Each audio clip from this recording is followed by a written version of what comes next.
She doesn't text like she used to. You check your phone. Again. The screen is blank. No replies. Just that cold, gray, last seen stamp, mocking your hope. Was it something you said? Something you didn't? You scroll back through the old messages. Laughter, curiosity, the spark in her words. It felt real, but somewhere along the line, something shifted. Now she's distant. Her replies are short, dry, delayed. You became too available, too eager, too certain. And without even realizing it, you became invisible. There's a specific kind of silence that eats away at a man. Not the silence outside, but the silence within. The silence that whispers, "What did I do wrong?"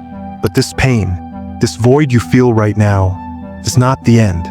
It's the beginning. Cut to the past. A lone samurai sits beneath a tree, sharpening his blade. He waits. He does not chase. He prepares. Because in a world addicted to attention, the man who does not beg for it becomes unforgettable. This isn't about her anymore. This is about something far deeper, something ancient. Why does emotional detachment create power? And why does the man who needs nothing attract everything? Let's begin. It starts subtly. You feel her pulling away, so you try harder. You send the good morning text first. You wait by your phone for her reply. When she doesn't respond, your thoughts begin to spiral. Did I upset her? Is she losing interest? Should I text again? You start overanalyzing every emoji, every pause, every delay. Suddenly, your mind is no longer your own. You're not living, you're reacting. This is emotional chaos, and it's killing your masculine energy. First, it feels like love, but it's not. It's addiction. Every message from her, a dopamine hit. Every silence, withdrawal. You're no longer in a relationship. You're in a cycle of chasing, craving, hoping, losing. Psychologists call this emotional dependency, anxious attachment, the need for external validation, just to feel okay. You stop leading. You start pleasing. You betray yourself, one compromise at a time, just to feel accepted.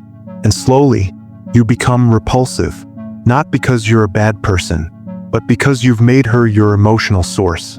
And when a man does that, he leaks desperation. And desperation is poison, not just to her, to you. You feel it in your gut, that hollow, sinking shame, the moment you realize you're no longer respected, not even by yourself. This is the nice guy trap. Fear of loss disguised as kindness. The need to be chosen dressed up as love.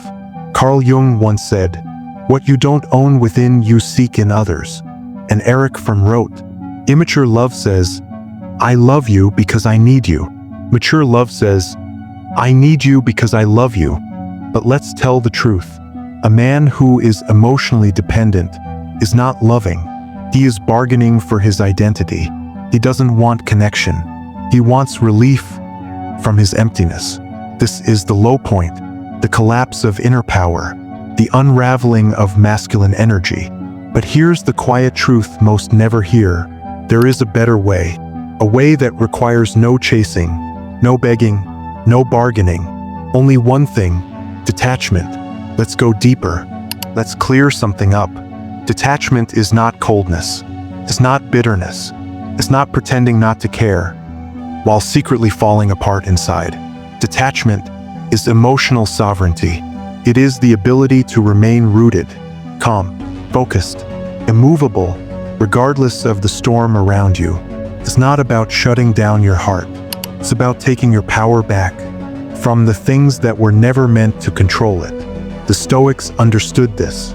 Marcus Aurelius wrote, "You have power over your mind, not outside events. Realize this, and you will find strength." In the East, the Buddha taught non-attachment, the art of loving without clinging, acting without craving, living without fear of loss. Psychologists today call it equanimity, a state of inner balance, where your nervous system no longer reacts impulsively to every external trigger. Imagine this: a monk stands inside a burning temple.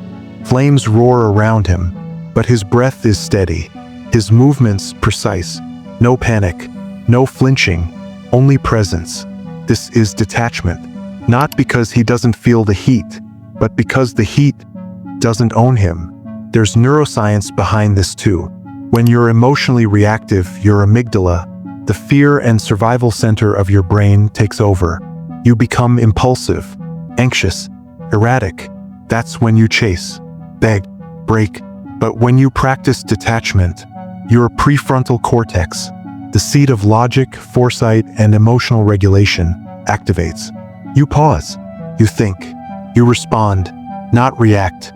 This is how power is reclaimed, not by forcing the world to obey your emotions, but by mastering the only thing you ever truly control, yourself. Detachment doesn't mean giving up on people. It means giving up the illusion that you need them to be whole. It doesn't mean you feel nothing. It means nothing controls you. And when you no longer chase, when you stop trying to possess what can't be held, something strange happens. People start to feel your absence more than they ever felt your presence. That's not magic. That's psychology. And it's just the beginning. Let's talk about power. Not the loud kind, not the physical kind, but psychological power. The quiet presence of a man who doesn't flinch, who doesn't chase, who can walk away at any moment and mean it. Because here's what human behavior tells us. People don't value what is always available. They don't respect what is desperate. They don't chase what chases them. Behavioral psychology calls this reinforcement theory. We're wired to respond more strongly to what is scarce, unpredictable, and self-possessed. And yet, most men, in the face of rejection or uncertainty, do the exact opposite. They give more effort, more texts, more presence, thinking love can be earned through quantity. But here's the reversal.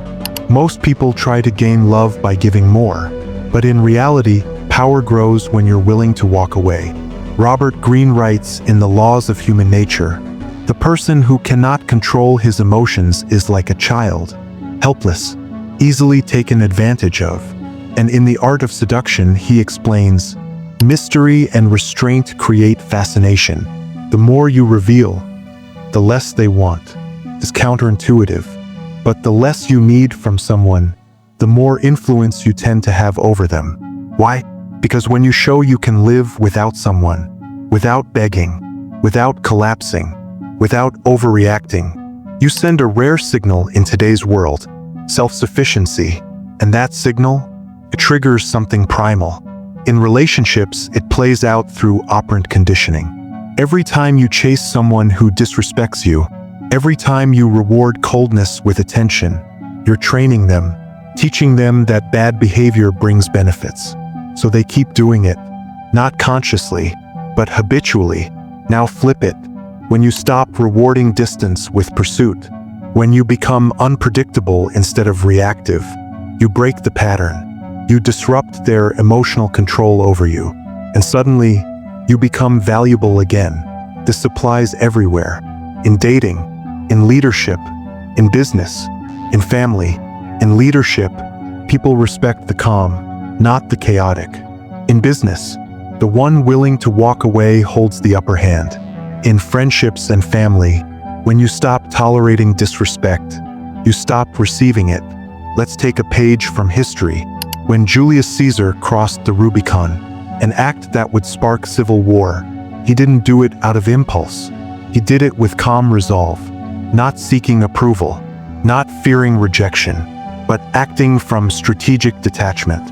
That calm shook the Roman Republic. And today we see the same trait in high-status men. They don't over-explain. They don't chase validation. They don't get pulled into emotional bait. They master their emotions, and as a result, they become unpredictable. And people follow unpredictability with fascination. Because power isn't always about aggression. It's about restraint. And in a world of noise, oversharing, and emotional chaos, restraint is rare, and rare is powerful. So here's the truth. The most dangerous man is the one who has mastered his own mind, because he cannot be manipulated. He doesn't play games. He doesn't chase. He doesn't bargain with his dignity. He walks in calm, and the world feels it.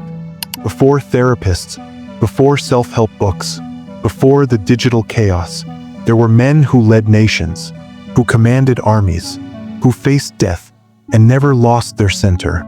They were Stoics. In the Roman Empire, power wasn't measured by how loudly a man spoke, but by how calmly he responded to chaos. No figure embodied this more than Marcus Aurelius, an emperor, a warrior, a philosopher. He wrote in the middle of war, "You have power over your mind, not outside events. Realize this, and you will find strength." This is the essence of Stoicism, not apathy, not emotional suppression, but the art of inner control. And today, in a culture that tells men to overshare, to react, to express everything, this ancient philosophy has never been more relevant or more dangerous. The Stoics taught 3 core disciplines. First, the dichotomy of control. There are only 2 kinds of things, what you can control and what you can't. Her feelings, not in your control. The outcome of a situation, not in your control.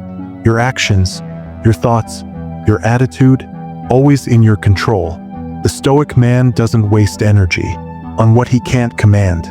He masters the inner battlefield and lets the rest fall where it may. Second, negative visualization. Sounds dark, but it's liberating. Imagine the loss of what you love. Imagine betrayal, death, rejection, ruin. Why? Because when you confront the worst, you stop fearing it. You prepare your soul for impact, and no blow surprises you. The modern man is fragile. He expects life to comfort him. The Stoic man, he trains for hardship before it arrives. Third, voluntary discomfort.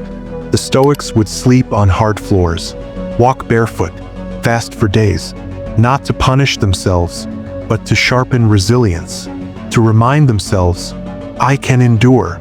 Today we chase ease, comfort, instant gratification. We fear discomfort as if it will kill us. But true masculinity is born in the furnace of discomfort. That's where grit forms. That's where clarity is found. So look around.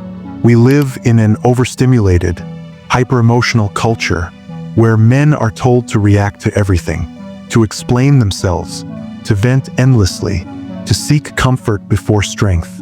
But none of this builds power. It builds dependency, softness, confusion. The Stoic man walks a different path. He is calm in the fire, unshaken in chaos, rooted in principle. He is not seduced by every emotion, nor baited by every insult. He feels deeply, but is ruled by reason. He loses and remains composed. He wins and remains humble. He is the modern monk, the silent general, the strategic samurai. This isn't about going backward. It's about remembering what men have always known, that power begins within, that clarity comes from restraint, that strength is silent until it must act. So let this be your call to arms, to step away from the noise, to stop chasing, to stop leaking energy into things you cannot control, and to become what the world no longer expects you to be: unbreakable, unshakable, stoic. Here's a truth many men don't want to hear. Women are not attracted to emotional chaos. They're not drawn to desperation, not to confusion, not to neediness. They don't want a man who melts under pressure or clings to every word. What women crave is something far rarer: emotional gravity, the grounded force of a man who stands steady, unshaken by rejection, unbothered by uncertainty. When you detach emotionally, you don't become cold. You become a presence, magnetic, deep, undeniably strong. This creates what psychologists call polarity, the electric tension between two opposing forces, her emotional tides and your calm, immovable core. Think about it. The more solid you are, the more she feels you, the more predictable you become, the less she notices you. Mystery and unpredictability spark fascination. Self-respect breeds respect. From an evolutionary psychology perspective, it makes perfect sense. Women, wired to seek protection and security, are drawn to men who show strength, not neediness. The primal brain notices confidence. It senses a man who can weather storms, who can provide safety, who can lead without faltering. This shatters the modern myth of being emotionally available as the holy grail in early dating. Yes, emotional awareness is important. Yes, vulnerability has its place. But there's a crucial difference between being aware of your emotions and being ruled by them. As therapist Esther Perel explains, what women want most is not a partner who needs them, but a partner who knows himself. And writer David Data captures it perfectly. Women are drawn to men who are grounded in their masculine core, not men lost in their feelings. She doesn't want to be your therapist. She wants to feel your strength. She wants a man who can hold space for both her vulnerability and his own without collapsing. A man who knows when to lean in and when to step back. That balance is magnetic. Detachment isn't emotional absence. It's emotional mastery. And mastering this art makes you unforgettable. We live in a world designed to keep you reactive. A world buzzing with endless notifications, likes, messages.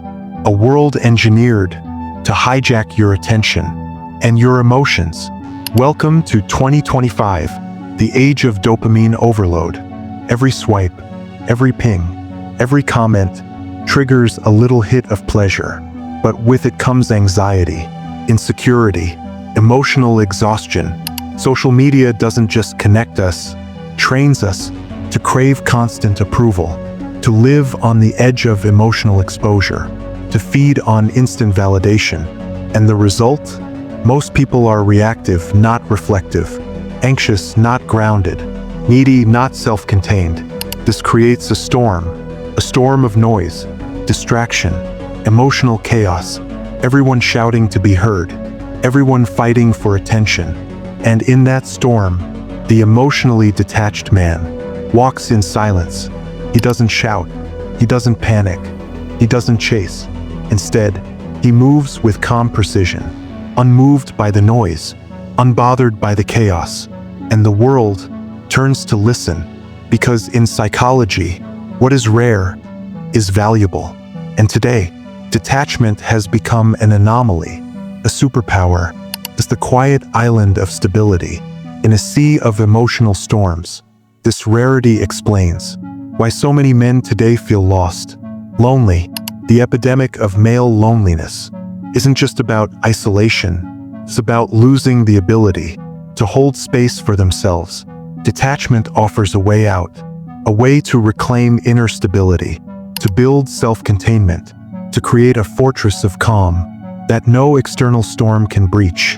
In a hyper-connected, hyper-reactive world, emotional detachment isn't just a skill, it's a survival strategy, a radical form of strength. Detachment isn't some vague ideal reserved for monks on mountaintops. It's a skill, a discipline, a daily practice, and like any skill, it can be learned step by step. Here's a simple, powerful framework to get started. Step 1. Observe. Begin by becoming aware, really aware of your emotional triggers.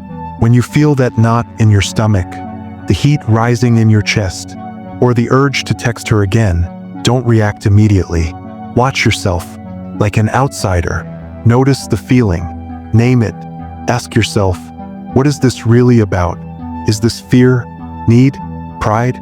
This is not judgment. It's clear-eyed observation, like a general surveying a battlefield.